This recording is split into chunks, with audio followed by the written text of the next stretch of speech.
1216 주택시장 안정화 방안 후속 조치입니다. 2019년 12월 16일 날 주택시장 안정화 방안으로 9억 원 이상의 고가주택에 대한 대출, 그거는 매매죠. 구입할 때 매매 대출에 관한 부분이었다고 한다면은 지금 2020년 1월 17일 날 안정화 방안에 대한 후속 조치가 전세 대출에 관한 조치입니다. 그래서 전세 대출도 고가 주택을 보유하거나 매입하는 사람들에게는 전세 대출에 대한 제한도 조치를 취하겠다라는 그런 맥락이라고 보시면 되고요. 하나씩 살펴보겠습니다. 전체적으로 지금 가장 크게 보실 게 지금 보면은 앞으로인데 대책이 1월 17일 날 발표가 됐습니다만 바로 그 주말에 발표된 대책이 월요일이죠. 1월 20일부터 바로 시행 조치된다라는 것이 발빠르게 움직이는 조치라는 생각이 들었는데요. 지금 보시는 것처럼 2020년 1월 20일부터 전세대출에 관련된 조치들을 내린 것인데요. 지금까지는 뭐 주택금융공사나 아니면은 허그죠. 허그는 이제 주택도시보증공사라고 해서 이 공사들은 대부분 좀 대출에 대한 게 까다로웠기 때문에 기존의 어떤 대출들이 많이 규제됐었지만 그래도 보증보험의 서울 보증보험에서의 어떤 대출들은 그래도 어느 정도는 열려 있었습니다. 근데 지금 이 117 대책이죠. 이 후속 대책에서는 이 보증보험 규제까지도 끝까지 다 막겠다라는 거기 때문에 상당히 강력하다고 볼 수가 있겠고요. 가장 요점은 이거죠. 시가 9억 원 초과, 시가입니다. 공시가가 아니라 시가 9억 원 초과의 고가주택 보유자에 대해서 지금 서울보증보험 SGI라고 하는데요. 전세대출도 다 제한하겠다라는 게 큰 요점입니다. 여기에도 하나가 더 들어가죠. 다주택 보유 시에도 마찬가지고요. 그러니까 요점은 이 마지막 걸로 보시면 되는데요.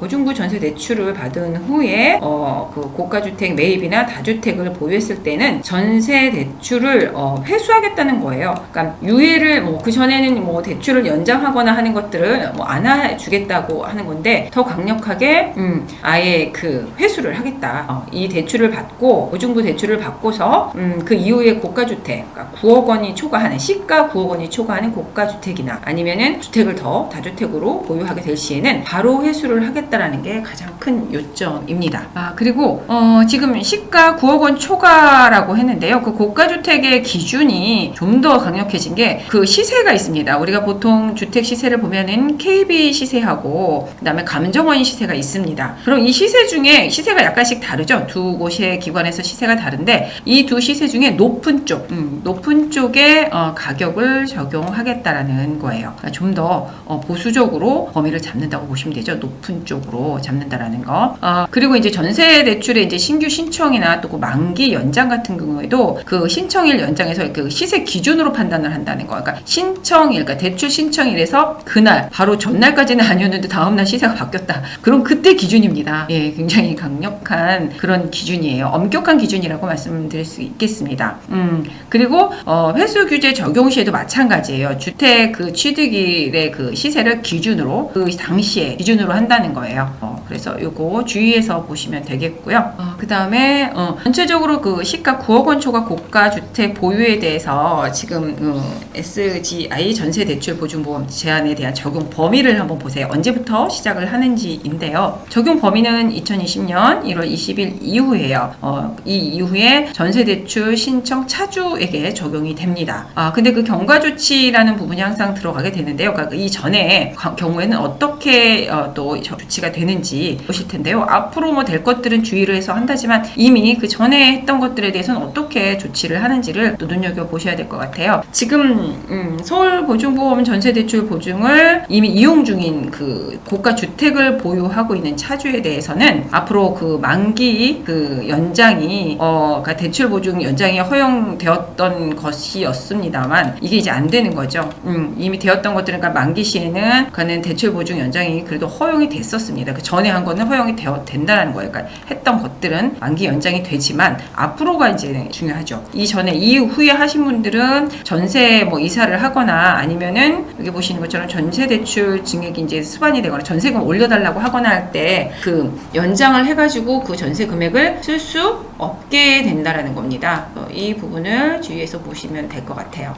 주의하셔야 될 게 지금 적용 범위예요. 1월 20일 이후냐 이전이냐에 따라서 이후에 하시는 분들은 불가능한가 되는 거고, 이전에 하신 분들은 한 번은 방해 그 대출 보증을 연장이 허용이 된다. 이미 해놓은 거이기 때문에 그 부분이 약간 다르니까 그 범위를 좀 생각하시고요. 그 다음에 지금 시가, 근데 그 우리가 고가 주택에 있어서 범위도 또 제한을 해놨습니다. 그 1216 대책에서 매매할 때 이제 대출이죠. 담보 대출을 받을 때 9억 원까지는 40%였고, 그리고 15억 원 그 사이는 구간으로 한 20%씩 올렸었다고 한다면은 지금 9억 원 이상, 시가 9억 원 이상 되는 걸 고가 주택으로 보았습니다. 고가 주택일 때 이제 좀 전에 말씀드렸던 그런 규제들이 들어가는데, 아예 시가 15억 원을 초과하는 건 더 고가라고 봐야 되는 거겠죠. 그래서 15억 원을 초과하는 그 고가 주택 보유자 같은 경우에는 아예 유예 조치가 없습니다. 그러니까 다시 말해서 9억 원은 유예 조치가 있었어요. 1월 20일 이후와 이전으로 나눠서 한번 이 전에 이미 대출을 이미 쓰고 있었으면 연장을 한번 해주는 유예 기간이 있었습니다만, 그건 9억 원일 때 얘기고요. 15억 원을 초과하는 경우에는 아예 유예 조치가 없이 바로 전면 회수가 된다라는 거 주의하시면 될 것 같고요. 그 다음에 보증부 전세 대출을 받은 후에 이미 전세 대출을 받았어요. 그리고 그 이후에 이제 고가 주택을 매입을 하거나 아니면 또 다주택으로 다른 주택을 더 매입을 했다 했을 때는 전세 대출을 바로 연장을 이제 다음부터 안 해준다거나 이게 아니라 그냥 아예 바로 회수를 한다는 거죠. 그 여러 가지 방법들은 있습니다.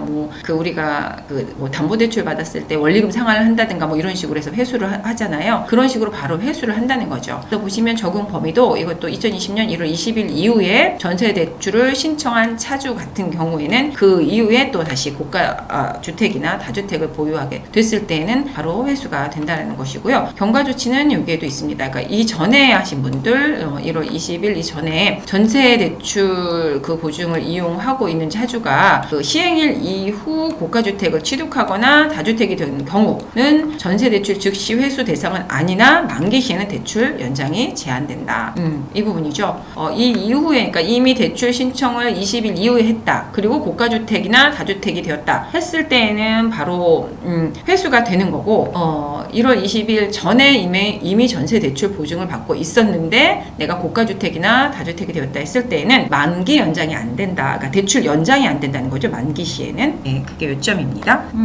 근데 우리가 또 그 증여도 많이 하죠. 근데 증여 부분은 비슷하게 이것도 연결이 됩니다. 이후에 20일 이후에 증여를 했느냐 안 했느냐에 따라서 전세 대출이 회수가 되고 안 되는 건 같이 적용이 되고요. 상속 부분이 살짝 달라요. 상속 같은 경우에는 내가 일부러 하는 게 아니라 상속은 어떻게 보면은 상속되어지는 상황이 되는 경우가 있죠. 그러다 보니까 요거는 예외에서 약간 유예 기간을 두게 됩니다. 그래서 상속 시에는 고가 주택 취득이나 다주택 보유자가 되는 그런 상속으로 인해서 되는 경우에는 전세 대출을 만기까지 하는 그 회수를 하는 것들을 유예해서 만기까지는 회수하지 않고 그대로 유예를 해준다라는 거. 이건 상속 부분뿐이 상속만 그렇고요. 증여 같은 경우에는 지금 그 매수하게 되는 그런 경우하고 같이 가신다고 보시면 됩니다. 증여는 이쪽에 해당이 돼요. 위에서 이 부분을 보시면 됩니다. 그리고 지금 여러 가지 예시를 들어놨어요. 이제 이런 부분들을 그냥 생각하면은 구체적으로 상황이 굉장히 여러 가지로 복잡하게 느껴질 텐데, 좀 이런 것들이 어떤 것들이 있는지, 예외 기존에는 어떻고 예외의 사례는 어떻게 되는지를 몇 가지 들어놓은 게 있어서 한번 보는데요. 고가주택 보유자가 자녀 교육 문제로 다른 지역에 이제 거주하게 된다라는 것이죠. 그랬을 때 전세자금 대출 신규 신청하는 경우에 지금 어떻게 되는지를 보겠습니다. 지금 사례를 한번 보시면서 보면 이해도가 빠르기 때문에 보시겠는데요. 강서구의 1주택, 이미 이분은 자주택은 아니고 1주택입니다만 10억 원짜리니까 9억 원을 초과했으니 고가주택이죠.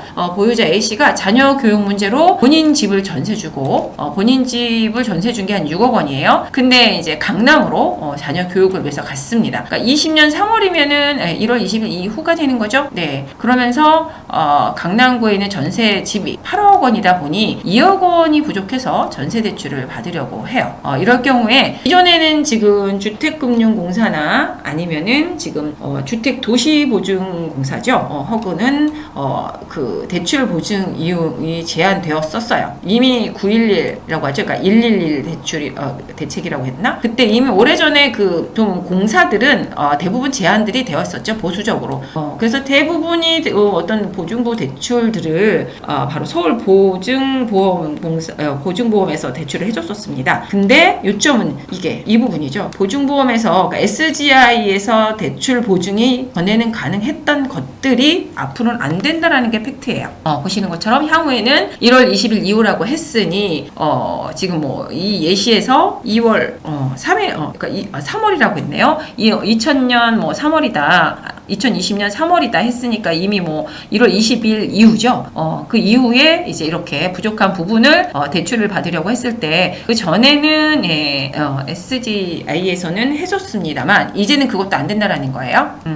이 부분이 더 강력해졌다고 보시면 되겠고요. 뚫리는 데가 없다라고 보시면 되는 거죠. 전에는 뚫리는 데가 있었다라고 보신다고 하면은 그 다음에는 지금 비고가 주택 보유자입니다. 그럼 비고가 주택 보유자는 전세 대출을 받은 후에 보유주택 가격 상승이 됐어요. 그러니까 처음에는 내 주택이 고가 주택이 아니었던 거죠. 9억 원이 되지 않았어요. 시가가. 그런데 그 이후에 기간이 지나면서 주택 가격이 상승하면서 보유주택이 가격 상승이 된 거죠. 근데 나는 전세를 살고 있었습니다. 근데 전세 대출 연장이 된 거죠. 그 시점에 상승한 시점에. 그러면서 고가 주택 보유자가 되었습니다. 그럼 이럴 경우에는 사실 이제 예시를 한번 들어서 보겠는데요. 노원구에 있는 1주택 7억 원이었습니다. 처음에. 근데 그때 대출을 이미 받았죠. 그래서 보유자가 2020년 3월이에요. 그러니까 1월 20일이 지났죠.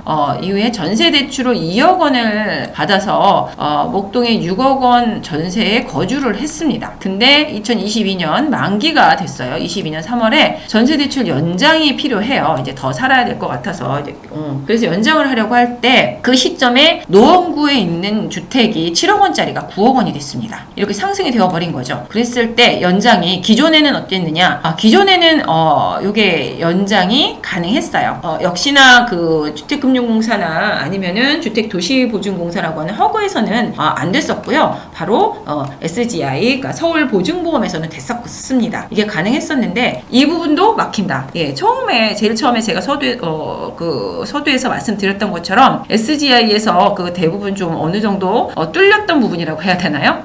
그랬던 부분이 다 막혔다고 보시면 되는 거예요. 똑같이 그러니까 기존의 주택금융공사나 아니면은 허그에서 연장이 되지 않았던 부분들이 이제는 SGI에서도 연장되지 않고 허용되지 않는다라고 보시면은 간단할 것 같습니다. 그래서 향후에 2020년 1월 20일 이후에 SGI에서는 대출 보증이 이제 더 이상 안 된다. 똑같이 안 된다라고 보시면 되는 거예요. 됐던 곳이 이제 안 돼 버린다라고 보시면 되고요. 그리고 이제 그 규제 시행 전에 그 전세 대출을 받아서 거주하던 그 고가주택 보유자가 전세 만기 시점이 되었습니다. 그러면서 집주인의 요구로 전세 금액 증액이 필요한 경우가 됐어요. 그러니까 이미 규제 전이죠. 그 전에 이미 대출을 받아서 고가주택을 이미 보유는 하고 있었습니다만 그거 받아가지고 이제 살다가 만기 시점이 됐는데 집주인이 증액을 해달라고 하는 거죠. 이 사람은 나가고 싶지는 않고 그냥 증액을 해줘서 들어가고 싶어서 대출 증액을 조금 하려고 하는 경우에 어떻게 될까 보겠습니다. 지금 사례를 한번 들어서 보는데요. 송파구의 1주택 9억 원 보유자가 2018년 9월에 전세 대출을 2억 원을 받아서 강남에 7억 원 전세에 거주를 했어요. 근데 2020년 9월이 됐습니다. 1월 20일이 지난 거지요. 임대인의 요구로 전세 보증금 추가 납입이 필요하였어요. 그래서 전세 대출을 증액고자 이렇게 되는 경우였습니다. 기존에는 주택금융공사나 허그는 여전히 증액이 제한되었기 때문에 안 됐고요. 그렇지만 SGI에서는 대출 보증이 되었습니다. 이 부분이죠. 이 부분도 똑같이 또 주금공이나 허그와 같은 제한이 된다. 대출 보증 이용이 불가하다. 이렇게 보시면 간단해요. 그리고 다음, 요번에는 규제 시행 전에 그 전세 대출을 받아서 그 거주를 했던 그 고가 보유자에 대한 그 전세 만기 시점을 얘기했었고요. 있고요. 요거 네 번째 경우였고, 예, 마지막으로 다섯 번째. 무주택 전세 대출자가 대출 이용 중에 고가주택을 구입해서 전세 만기 시점에 이주하고자 할 경우예요. 그러니까 이미 무주택이던 전세 대출자인데 대출 이용 중에 이제 대출을 이용하는 중에 주택을 하나 구입을 하게 된 거죠. 그러면서 전세 만기 시점에서 그러니까 내가 내 집 장만을 한 거예요. 내 집 장만을 했는데 고가주택으로 내 집 장만을 한 거죠. 그래서 그 전세 만기 시점에서 이사를 가려고 합니다. 그랬을 때 기존은 어떻게 되는지 사례를 보면서 살펴보겠습니다. 59세 무주택자예요. 59세 무주택자 이 씨는 2020년 3월에 전세 대출 2억 원을 받았습니다. 그러니까 1월 20일 이후에 시행되는 거라고 보시면 되겠죠. 20년 3월에 전세 대출 2억 원을 받아서 강남에 7억 원 전세 거주를 하고 있었어요. 이 당시에는 무주택이었습니다. 그러니까 대출이 나왔겠죠. 20년 3월이었어도 대출은 나왔겠죠. 아직 무주택이니까. 그런데 2021년 6월 은퇴 후에 내 집 마련을 위해서 이제 일산에 9억 원의 고가주택을 마련하게 된 거죠. 이 안에 이제 5억 원은 전세 승계를 해서 이제 했다고 보면 되는데요. 구입 후에 이제 전세 만기 시에 이제 맞춰서 입주할 계획을 가지고 있어요. 2022년 3월에 입주할 계획을 가지고 있습니다. 그렇다면 기존에는 대출의 회수 규제가 없었기 때문에 전세 만기까지는 대출 이용이 가능했습니다. 그래서 고가주택을 구입했어도 만기까지는 그대로 가져가면서 바로 이사를 할 수가 있었습니다. 하지만 앞으로는 고가주택 구입 시점에서 전세 대출이 바로 그 시점에서 회수가 되기 때문에 그 매입하신 그 시점 그때부터 바로 회수해서 들어가기 때문에 전세금을 내줘야 된다라는 거 주의하셔야 될 부분이죠. 그리고 이렇게 전체적으로 한번 그 예시를 들어서 살펴봤는데요. 가장 큰 팩트라고 한다면은 제가 처음에도 말씀드렸지만 주택금융공사나 주택도시보증공사에서 그 전에 되지 않았던 대출이나 담보나 이런 것들이 보증되지 않았던 부분, 보수적이었던 부분들이 서울보증보험이죠. SGI에서는 그게 가능했었습니다. 근데 그런 부분들이 똑같이 다 가능하지 않다라고 보시면 되는 거죠. 다 막혔다라고 보시면 되고요. 그렇다면은 이러한 대책들이 앞으로 어떤 현상을 일으킬 것이냐라는 부분을 우리가 좀 생각해 볼 필요가 있는데요. 좀 이렇게 정리해봤습니다. 첫 번째로는 전세 물량이 부족하지 않을까 싶습니다. 전세가 이렇게 막히다 보면 전세자금 대출이 나오지 않겠죠. 전세자금 대출이 사실상은 좀 잘 나왔기 때문에 우리가 주택을 사놓고 전세를 끼고 사놓고 아직 들어가지 못할 때 좀 전세자금을 받아가지고 좀 그 시간을 벌어서 좀 종잣돈을 좀 더 모아서 내가 사놓은 집에 들어간다던가 이런 것들도 좀 했었습니다만 그 부분도 막히게 되는 거죠. 전세자금 대출이 나오지 않다 보니 아무래도 전세 물량이 부족하게 될 테고요. 그러다 보면 전세값 상승이 될 수밖에 없는 그런 상황이 될 것 같습니다. 그리고 지금까지 이런 대책들이 12.16 대책도 그렇고 지금 그 후속 대책으로 나온 117 대책도 마찬가지고 9억 원 이상의 고가주택에 대한 규제이기 때문에 여전히 그 9억 원 이하의 주택에 대해서는 그런 거래라든가 이런 것들이 더 많이 이루어질 수밖에 없을 것 같아서 이것도 하나의 풍선 효과라고 볼 수가 있겠는데요. 9억 원 이하의 주택들이 좀 더 활발한 거래나 상승이 될 수 있을 것 같습니다. 그리고 세 번째로는 지금 규제 지역에 대한 대부분의 부동산 대책들이 규제 지역들이죠. 조정 지역이라든가 투기 지역, 투기 과열 지역 이런 지역들이다 보니 비규제 지역에 대한 풍선 효과는 지금도 일어나고 있습니다만 여전히 이런 비규제 지역에 대한 풍선 효과가 일어날 수밖에 없을 것 같고요. 마지막으로 주거 대체 부동산의 쏠림 현상이 일어나지 않을까 싶습니다. 그거는 예를 들면은 주택이라는 부분에서 지금 예외적인 부분들이 요번에도 발표가 된 부분이 있는데요. 주택이 아닌 어떤 오피스텔이라든가 아니면 분양권이라든가 조합원 입주권은 예외가 됩니다.